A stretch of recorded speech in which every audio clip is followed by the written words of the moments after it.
question that I guess I'm really wondering is, everyone wants to grow, but how do you do that? And how do you know when the right place is to grow? What are some of the indicators that would tell you now is a good time to start thinking about whether it's from 1 SIL house to 2, or from 2 to 5, or from 10 to 100? How do you know? So we will support the person to look for the home that they're wanting. The environment is defined by the person. Yeah. We provide the services. I think is really defined by the people that need the services. If you are in tune with the areas that you're currently service delivering in, and you have those houses open and they're currently working at top quality, you're serving the people in a great way, then you can start to think about growing and expanding. Yeah, well, that's really interesting, because I've always kind of seen it as a chicken and an egg type thing. Do you get the house or do you get the participant? Every SIL provider knows the challenges: compliance, rosters, claims. But what if you could work smarter, grow faster, and make a bigger impact? Welcome to SILosophy, where we have real conversations about what it takes to succeed in supported independent living. This podcast is powered by Tania Gomez Consulting and Resolve. Let's get into it. Today I'm joined by Laura Cowell, the CEO of Australian Operations for Tender Loving Care. Thank you so much for joining me today. It's my pleasure. Thanks for having me. Yeah, of course. I've wanted to get you in the podcast studio for ages, but Yasser keeps stealing the spotlight. So I'm glad that it's just us girls talking today. To begin with, you do so many amazing things. I see you run a TV show, you work in council, you're the deputy mayor. Talk to me about what you do outside of Tender Loving Care, all these amazing things that you do, and I guess what drives you to do so many things for our community. Sure. When you say it like that, I'm a bit tired now. I'm Sutherland Shire Council. I'm the deputy mayor there, so I ran for councillor. It's all about our community and amplifying our voices. So I just thought that was very aligned with what I want to try and do, is make a positive impact. Then I have a radio show called Amplify with Laura Cowell, and it's all about amplifying the voices of people from who have a disability or are defined as having a disability. They're amazing, unique diamonds. The music that they produce and the adversities that they've overcome, I just love amplifying that and ensuring that we're kind of educating the community that there is no difference. We all are unique people, and that's sort of why I do everything that I do. I have a rare genetic disease myself, so it kind of drives me to keep showing and inspiring people that you can be anything you want to be. Wow. Well, you're definitely inspiring. I find you very inspiring. So, amazing work. Congratulations. Thank you. I think Yas is very lucky to have you. I tell him that all the time. Yes, so you should. I'm going to record this. I mean, we are recording this. I'm going to send it to him. So I wanted to talk to you. So this podcast, SILosophy, is all about SIL. It's all about helping SIL providers to be the best that they can be. And I wanted to talk to you about growth and expansion specifically, and that question about when do I grow? So Tender Loving Care is the largest for-purpose NDIS business in the space, and a very large global company, and has had a really amazing amount of growth and success and expansion, and you have SIL houses. The question that I guess I'm really wondering is, everyone wants to grow, but how do you do that? And how do you know when the right place is to grow?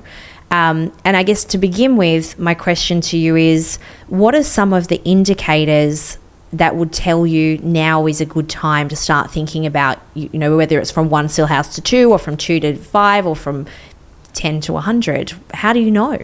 Yeah. And look, that's a really great question, and one that I think is really defined by the people that need the services. I think you kind of, if you are in tune with the areas that you're currently service delivering in, and you have those houses open and they're currently working at top quality, you're serving the people in a great way, then you can start to think about growing and expanding. And that means that if someone's inquiring, so so there's that demand in that area. Because remember, we're providing SIL to people in a home that they've chosen to be their home, and so location is really defined by the person, not by the organisation. I feel, and that kind of will drive your demand. Well, that's really interesting, because I've always kind of seen it as a chicken and an egg type thing. Do you get the house or do you get the participant? And I see a lot of providers going out and building a house, or not, like acquiring a house, and almost like, you build it and they will come type mentality. And then they have these vacancies, and then they're, contacting me around how they can do marketing campaigns and everything, as opposed to identifying the need first and going, okay, what type of house do we need for Mary? Where does Mary want to live? Does she want to live with other people? What does that look like? Is that how you've grown your SIL homes in Tender Loving Care? Yeah, absolutely. So we will support the person to look for the home that they're wanting. The environment is defined by the person. We provide the services, and I think sometimes if you forget that you're the SIL provider and not the SDA or the rental person, that's when you start to get sidetracked from what your delivery is, and that's when growth gets stifled. We can't forget it's the person that you're servicing that defines where you're going to be looking for a property. And that makes a lot of sense to me when you are setting up a house with the first participant in it. But how do you then do that? How do you fill the other rooms? Like, how is it that you just have an extensive network, or what's the secret to then making sure you've got enough participants in that house based on the ratios? Well, I think there's a few things. So firstly, you're looking at ratios, which is one of the challenges that is kind of causing the industry to be struggling, I think, because you have a matching process where you can't just put everyone together, and then you're starting with one participant who says, this is where I'd like to live, this is my choice and control, and then you're looking at putting expressions of interest out. And I think you've got to be really specific about what kind of person or flatmate you're looking for the person that's already started and then living in that house. And I think whilst I'm very much about ratios, because it's extremely important to be sustainable in the industry, it's very much about matching and who should be living with each other and how the house is designed to make sure that you're not kind of just shoving 5 people in there for the sake of it. I love the concept of flatmates, and I think it's not many providers that actually put themselves in the participants' shoes and actually think about, well, that's what this is. And if you remember when you had your first flatmate, when you left home, maybe actually I don't know if I chose very well back then, but that whole idea of choosing who you live with is so important, sharing that space with them every day, and somewhat relying on the SIL provider's trust and judgment about what that's going to look like. I know that we're supposed to involve the participant in this, but very often I see that that's not the case. We just move the first person in who inquires into that room and expect they'll just get along, which is hard. And I don't know how long that would be sustainable, and how the growth would be for you if you stuck to that kind of process.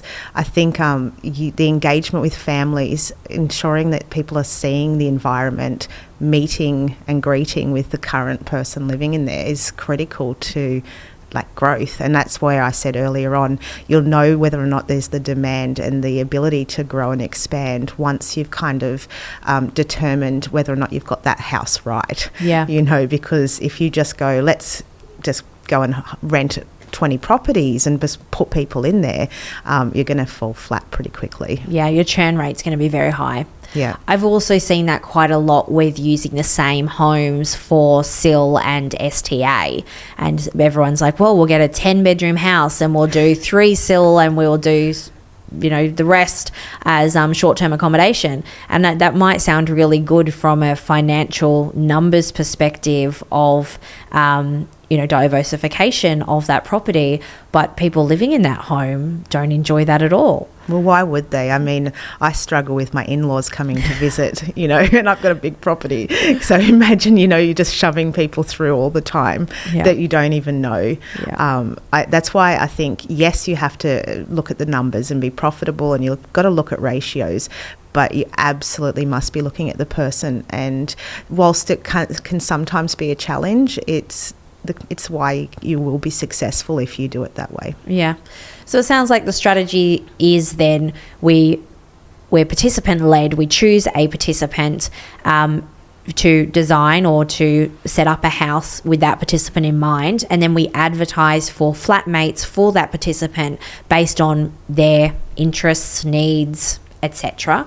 And then you go through a vetting process of placing them together and securing that home and making sure that that home is well set up and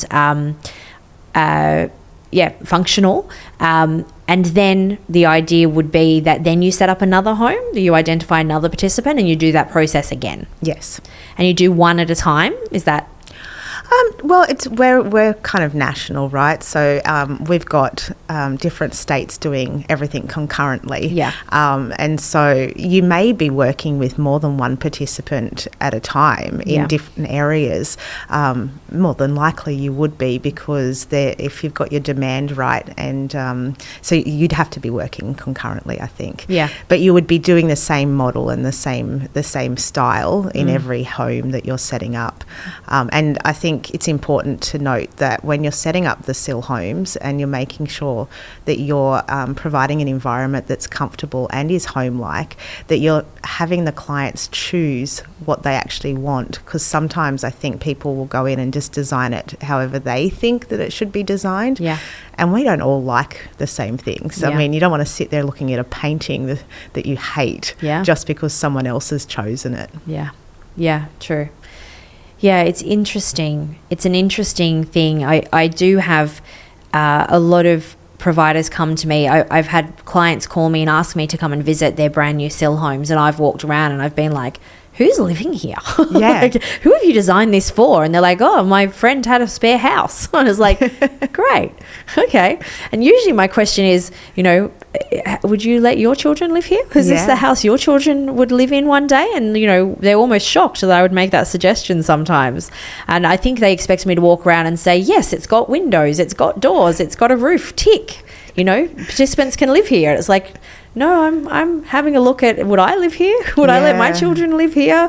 Is this a nice place to be? And not that my tastes, I'm not looking that it's got furniture that I would like, but, a homely feeling that it's, it's the things that you almost can't quantify on the checklist. Yeah. Many of the times. And it's like sometimes you walk into a home and it's got the company's branding everywhere. Yeah. And you sort of go, that's not really a home, that's an office space. And you've got to remember, and I think that's that person-centred, driven, led just kind of design in SIL.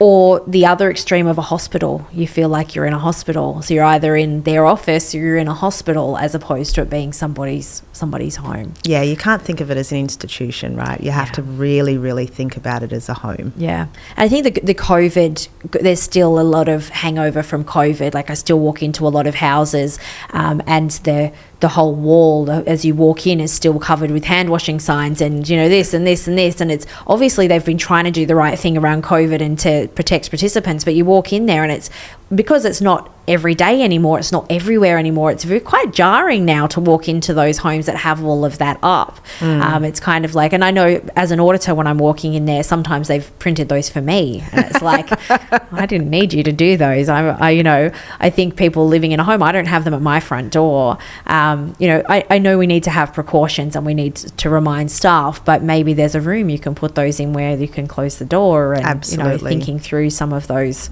practicalities around making it somewhere people want to live. Absolutely. What are some of the common challenges that you faced when expanding to additional homes? I think there's a few challenges, and I think staffing is a really huge challenge in the industry. when you start to think about it being person-led, and you start to think about the suburb being chosen by the person, and then you start to think about the home being in that location, and then you try and think, okay, how do we staff it? That's a huge challenge for any organisation, but it's a huge challenge for us as well. And we've got over 400 staff, so I can only imagine how challenging it is for other people. I think we've also, the quality, setting up the same quality in that space with new people, new clients, that is also one of the challenges. Getting the right funding model, like people don't like to talk about it as dollars, and it's sort of strange when I'm saying person-led, person-centred, etc., and then I go, but you've got to actually think about that funding model as well, because if it's not sustainable, you are doing a disservice to the client. If you haven't done that modelling correct and you can't work it and you can't do the staffing ratio the way you need, then you shouldn't set it up in the first place.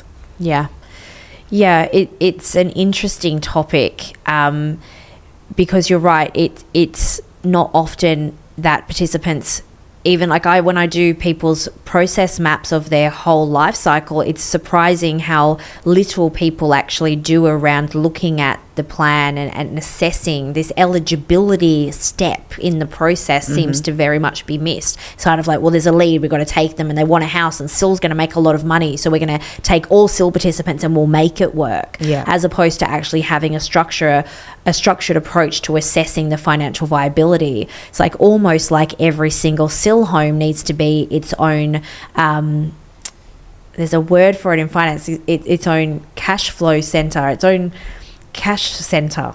And there's a word for it. I can't think of it at the moment. And you've just put me right off. It has to have its own like code. So, which is what the way we do it. So we've got it. Each of our homes are coded. Each of it has it's a cost centre. I knew I'd get it at the end. There we go.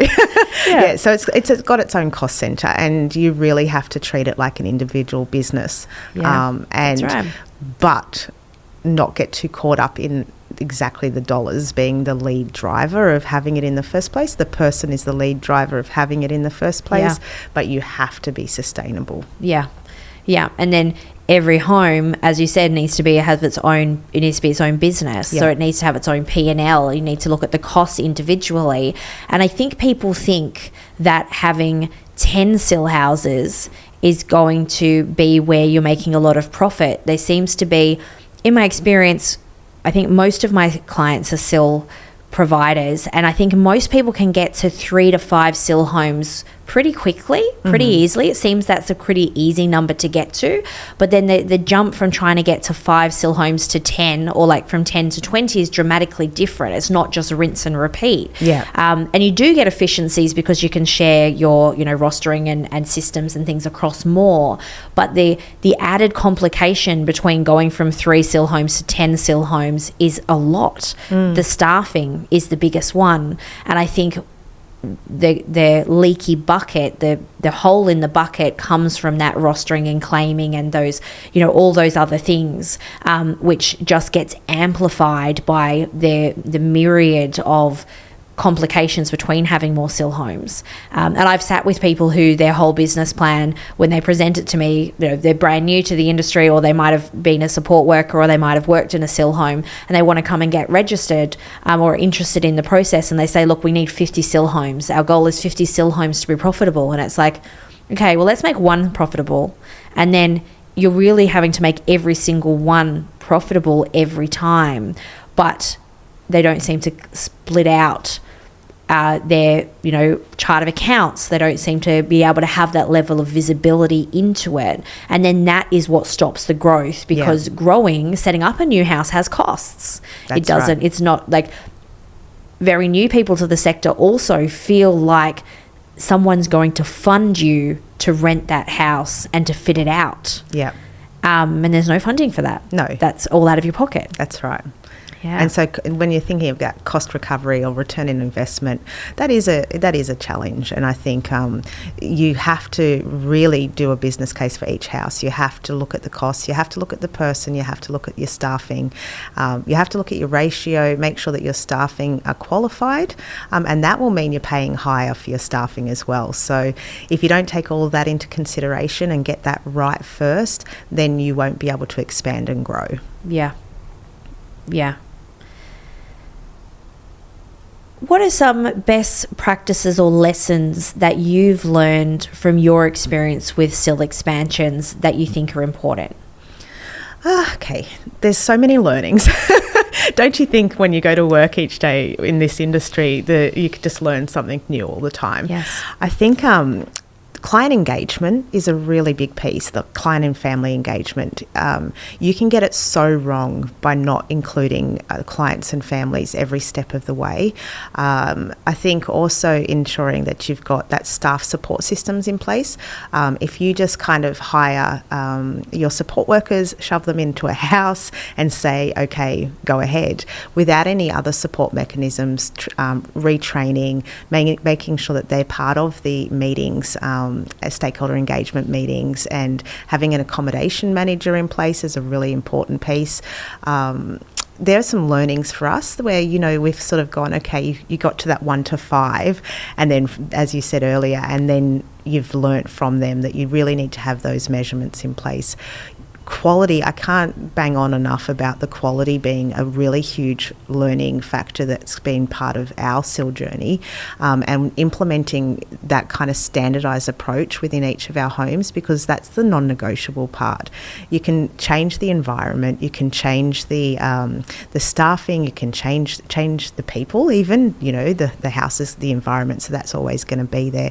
But those quality measures need to be in place to ensure that you're compliant with everything if you're being regulated by NDIS, of course.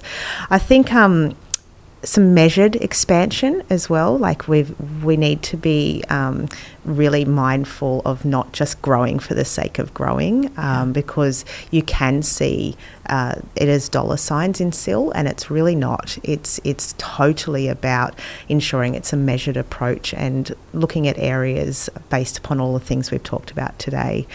And really that's it. I think the main thing is client-centric. Just focus on your client and everything else will be okay. Yeah. I have a question about your quality. So if you have multiple SIL homes, obviously the participants are different. The staff members supporting them are different. How do you go about standardising what's expected? Is it through things like standard operating procedures? Is it through training? Is it through through having different staff that are, that work well in one house and they start the next house to bring that across? Because it's quality, but there's also an element within quality. I think when quality works really well, it's a culture of Absolutely. Quality. So how do you do that? Well, it starts right at the very top. So it's one of our strategic pillars. So we have quality, diversification, growth and people. They're our 4 strategic pillars. And everything that we do cascades right from the very, very top down to our homes and beyond that to our staff. From there, we've got our accommodation manager who's really responsible for that paperwork and those compliance pieces and the quality training. And then the standard approach is that everyone needs to be trained, right? So you have to have the training in your quality, in your NDIS modules. You must have training in the BSP. There must be the signage in place, or around your fire training, etc. Like there's everything has to be standard in those places. It's not about how you engage and care for the client. That is not quality. That's part of your caring role and your support worker role. The quality piece is all about how you actually deliver it and how you ensure that you're compliant with the regulations that we have in place, how you're doing your incident reporting, making sure that you're making notes progress notes and making sure that if there's a need to make stakeholders aware, you're actually putting very detailed notes in place for what's happened during that day, so people are able to look at that communication plan and ensure that they're aware of what's going on with their loved one. So that's the kind of quality that I'm suggesting, and I think standardising, it has to have a centralised point, so if you have to have a quality team that really ensures that there's compliance in that space. Yes. You're talking my language. I love all of that. It's always really interesting to see how people do this and what that actually looks like out there. Do you do things like a house manual for each house and an operations manual? I have so many questions, but let's just start with that one. Yeah, look, we do. We have a manual per house, Yep. And in that there's various things. It's about policies, procedures, where to go, also about ensuring that the clients know who to report to if they feel that we're not being compliant. It's ensuring that that we've got more than the manuals. We've got we use Care Vision, so Care Vision has in there training prompts, making sure that people can do their progress notes in there, and it also prompts people if they haven't done those things. So we try and put systems and processes in place to support the people on the ground in those SIL homes so that they're able to get back to what they do best, and that's support the clients. Yeah, so important. I love that. I think that's amazing. I think we've covered quite a lot today. We've talked about like signs when it's ready to grow, really focusing on that person-centric viewpoint and being participant-led. We've talked a little bit about the matching process and flatmates. We've talked about some of the challenges. We've also touched on finances a little bit there as well. Is there anything else that we haven't covered today that you think is important for us to share with SIL providers when we're talking about this idea of expansion or growth? Yeah, I think maybe just adding in about risk management and, identifying up front any of those risks that you might foresee by going into and being person-led, because sometimes you might have some choices made about houses, etc., that might not be able to be sustainable for you as a business. I think also, assessing the upfront, I think you need to look at that occupancy projections, making sure that you can actually deliver on the ratio that's needed, and just doing a real overall check, like a health check on whether or not it's going to be right for you and right for the client. So you're kind of matching yourself with that client first. Yeah, so important. Great. That's all really wonderful advice. Thank you so much for joining me today. My pleasure. Thanks for having me. That's a wrap on this episode of SILosophy. If this resonated with you, take a second to subscribe and share it with someone in the SIL space who really needs to hear this. Don't forget to connect with Tania Gomez Consulting on LinkedIn, Instagram, and Facebook for more resources, conversations, and support to help you grow your impact. Thanks for listening. Until next time, keep making a difference.